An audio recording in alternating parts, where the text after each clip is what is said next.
मेरे भाइयों बहनों, आज मैं आप सभी के सामने पवन पुत्र हनुमान जी पर अपने विचार प्रस्तुत करना चाहता हूँ। हनुमान जी केवल एक पौराणिक पात्र नहीं हैं, बल्कि वे भक्ति, शक्ति, सेवा और संस्कार का जीवंत प्रतीक हैं।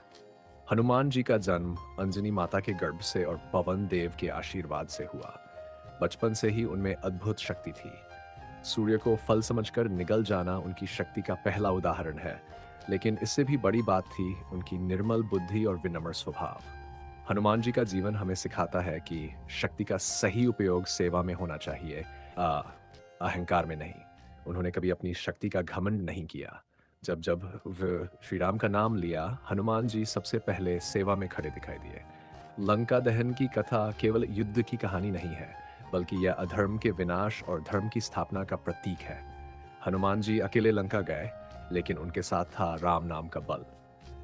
यही कारण है कि असंभव कार्य भी संभव हो गया।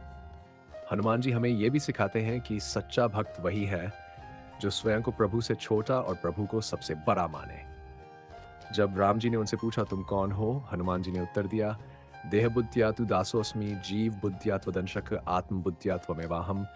इति में निश्चिता मति, अर्थात शरीर से मैं आपका दास हूं, आत्मा से आपका अंश हूं और तत्व से आप ही हूं।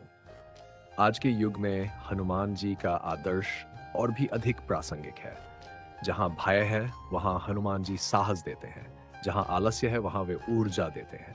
जहां भ्रम है, वहां वे सच्चा मार्ग दिखाते हैं। जो व्यक्ति प्रतिदिन श्रद्धा से हनुमान चालीसा का पाठ करता है, उसके जीवन से नकारात्मक शक्तियां दूर रहती है और आत्मबल बढ़ता है। हनुमान जी कलयुग के प्रत्यक्ष देवता माने जाते हैं। अ, अंत में मैं यही कहना चाहूँगा कि यदि हम अपने जीवन में भक्ति में विश्वास, कर्म में निष्ठा और मन में विनम्रता ले आएँ, तो निश्चित ही हनुमान जी की कृपा हम सभी पर बनी रहेगी। बजरंगबली की जय श्री राम।